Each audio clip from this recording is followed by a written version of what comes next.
వ్యవహార శైలి వల్ల దాదాపుగా 60 మంది పైచీలకు మనుషులు చనిపోయిన పరిస్థితుల మధ్య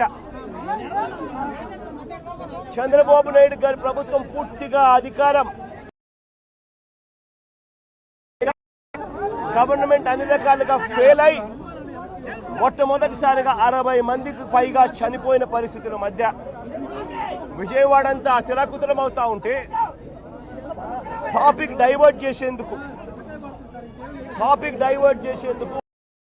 ఎంపీని 4వ తారీఖు రాత్రిని అరెస్ట్ చేస్తారు.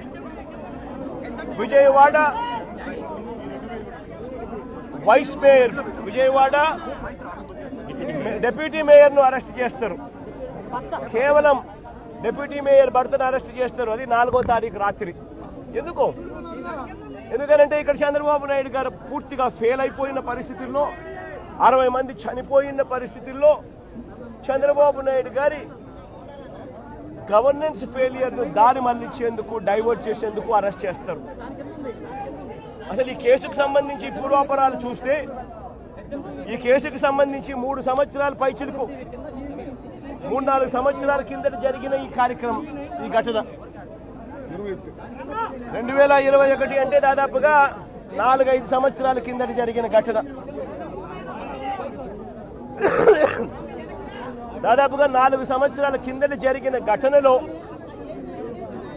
ఈరోజు టాపిక్ డైవర్ట్ చేసేందుకు 4వ తారీఖు రాత్రిన సురేష్ను, దళిత ఎంపీని, విజయవాడ డిప్యూటీ మేయర్ భర్తను అరెస్ట్ చేస్తారు.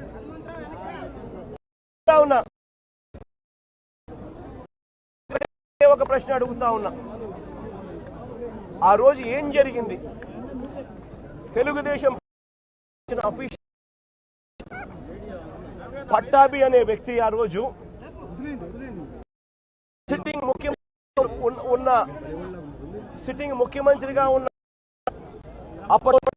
సిట్టింగ్ ముఖ్యమంత్రిగా ఉన్న వ్యక్తిని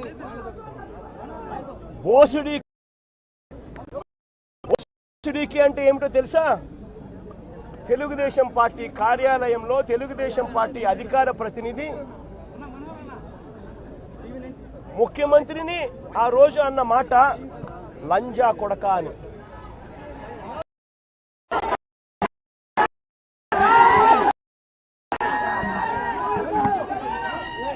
నిజంగా ఆ మాదిరిగా ఒక వ్యక్తి తిడితే రాష్ట్ర వ్యాప్తంగా ఆ ముఖ్యమంత్రిని ప్రేమించే వాళ్ళు, కాంగ్రెస్ పార్టీని వాళ్ళు, రాష్ట్ర వ్యాప్తంగా ఉన్న వాళ్ళ కడుపు మండదా? ఎవరైనా చెబితేనే వాళ్ళు వచ్చి చేస్తారా? కడుపు మండిన వాళ్ళు ఈ అన్యాయాన్ని చూడాలనుకునే వాళ్ళు, చూడకూడదు అని అనుకునే వాళ్ళు కొంతమంది తెలుగుదేశం పార్టీ ఆఫీస్ దగ్గరికి వెళ్ళి ధర్నా చేశారు. ధర్నా చేస్తే అటువైపు నుండి తెలుగుదేశం పార్టీ వాళ్ళు తప్పు చేసిందే కాక ధర్నా చేయడానికి వచ్చిన వాళ్ళ మీద దాడి చేయడానికి కూడా ప్రయత్నం చేశారు. ఆ దాడి జరిగిన పరిస్థితుల్లో, ఆ తోపులాటలో, ఆ తొక్కిసలాటలో తెలుగుదేశం పార్టీ ఆఫీస్ మీద కొద్దో గొప్ప రాళ్ళు పడిండొచ్చు. నేను అడుగుతా ఉన్నా, ఆ జరిగిన ఘటనను ముఖ్యమంత్రిగా నన్ను అన్నా కూడా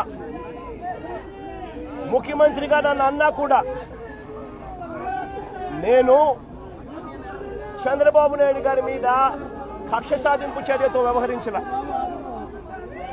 రాళ్ళు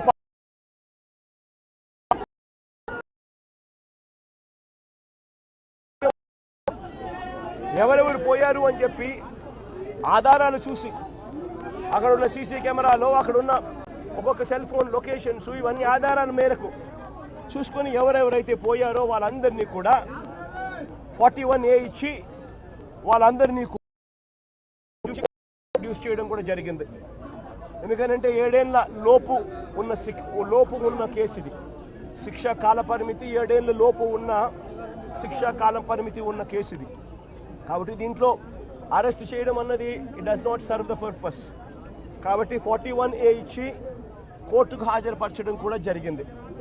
మన ఇంత నిబద్ధతతో ఆ రోజు మేము అడుగులు వేశాం. ఇంత నిబద్ధతతో ఆ రోజులో ఆ రోజు నిబద్ధతతో అడుగులు వేసి వాళ్ళందరినీ కూడా హాజరుపరిచి 41A కింద వాళ్ళందరికీ కూడా నోటీసులు ఇచ్చి వాళ్ళందరినీ కూడా కోర్టు ప్రొడ్యూస్ చేశారు.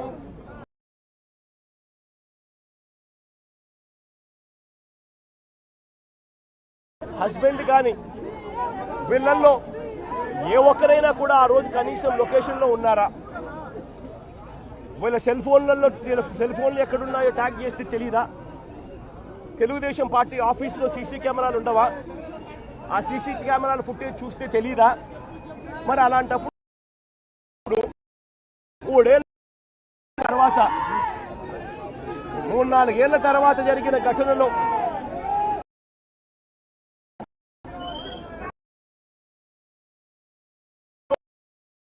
ఫాల్స్ విట్నెస్లన్నీ జోడు చేసి దాంట్లో ఉన్న వాళ్ళందరినీ భయపడిచి ప్రలోభాలు పెట్టి వాళ్ళతో లేనిపోని పేర్లన్నీ రాయిచ్చేసి మీ ఇష్టం వచ్చినట్టుగా నువ్వు అరెస్టులు చేయడం మొదలు పెడతా ఉన్నావు. రాష్ట్ర వ్యాప్తంగా కూడా ఇదే జరుగుతూ ఉంది. ఈ ఒక కేసే కాదు, ఇదే మాదిరిగానే రాష్ట్ర వ్యాప్తంగా కూడా జరుగుతూ ఉన్నాయి. పోలీసులు ఏ స్థాయికి దిగజారిపోతా ఉన్నారు అనంటే అటువంటి పాత కేసులలో కావాలని వీళ్ళే తప్పుడు సాక్ష్యాలు క్రియేట్ చేస్తూ ఉన్నారు. విట్నెస్లను వీళ్ళే బెదిరించి వీళ్ళే ప్రలోభపెట్టి వీళ్ళే తప్పుడు పేర్లు ఇరికిచ్చి వీళ్ళే కేసుల్లోకి తీసుకొచ్చే కార్యక్రమం చేస్తూ ఉన్నారు. నేను అడుగుతా ఉన్నది ఒకటి, ఒక తప్పుడు సాంప్రదాయానికి మీరు నాంది పలుకుతా ఉన్నారు. ఇదే గన కొనసాగితే నేను చెప్తా ఉన్నా, మీ ప్రభుత్వం ఎల్లకాలం ఉండదు. మీ ప్రభుత్వం ఎల్లకాలం ఉండదు. ఒక తప్పుడు సాంప్రదాయానికి మీరు బీజం వేస్తా ఉన్నారు. ఇదే తప్పుడు సాంప్రదాయం ఒక సునామీ అవుతుంది. రేపొద్దున మీ నాయకులందరికీ కూడా ఇదే గతి పడుతుంది. ఇదే జైల్లోనే మీరంతా కూడా ఉంటారు. ఇది కూడా గమనించుకోండి అని చెప్తా ఉన్నా. ఒక తప్పుడు సాంప్రదాయానికి మీరు నాంది పలుకుతా ఉన్నారు. ఒక తప్పుడు పద్ధతికి మీరు నాంది పలుకుతా ఉన్నారు. మార్పు తెచ్చుకోకపోతే మాత్రం రెడ్ బుక్లు మీరు ఒక్కరే పెట్టుకుంటారని చెప్పి మీరు అనుకుంటున్నారేమో. రెడ్ బుక్ పెట్టుకోవడం అన్నది చాలా సులభమైన పని. రెడ్ బుక్ పెట్టుకోవడం అన్నది చాలా సులభమైన పని. నేను మనం మీ విలేకరి కృష్ణకి చెప్పి, కృష్ణ నువ్వు ఒక రెడ్ బుక్ మెయింటైన్ చేయంటే కృష్ణ కూడా మెయింటైన్ చేస్తాడు ఒక రెడ్ బుక్. నీ పేరేం పేరన్నా? రవికి చెప్పి, రవి నువ్వు ఒక రెడ్ బుక్ మెయింటైన్ చేయ రవి అని అంటే రవి కూడా మెయింటైన్ చేస్తాడు. అదే పెద్ద ఘనకార్యం కాదు, గొప్ప పని కాదు. ఆ తర్వాత రెడ్ బుక్ లో పెట్టిన పేర్లన్నీ తీసుకొని వాళ్ళని ఇరికించడము, వాళ్ళ ఇళ్లను ధ్వంసం చేయడము, వాళ్ళ ఆస్తులను ధ్వంసం చేయడము, వాళ్ళ మీద దొంగ కేసులు పెట్టడము, ఇదే ఒక పరిపాలన కింద రాజ్యాధికారం చేయడం మొదలు పెడితే మాత్రం రాజ్యాధికారం ఎలా ఉంటుంది అని అంటే ఇప్పుడు చంద్రబాబు నాయుడు గారి పాలన ఎలా ఉందో అలా ఉంటుంది. చంద్రబాబు నాయుడు గారి ప్రభుత్వం వచ్చి 3-4 నెలలు కూడా కాయిపోలా. ఈ 3-4 నెలల్లో చంద్రబాబు నాయుడు గారి పరిపాలన ఎంత దారుణంగా ఉంది అని అంటే నిజంగా నాకు ఆశ్చర్యం కలిగించే విషయాలు, ఆశ్చర్యం కలిగించే విషయాలు కనిపిస్తాయి.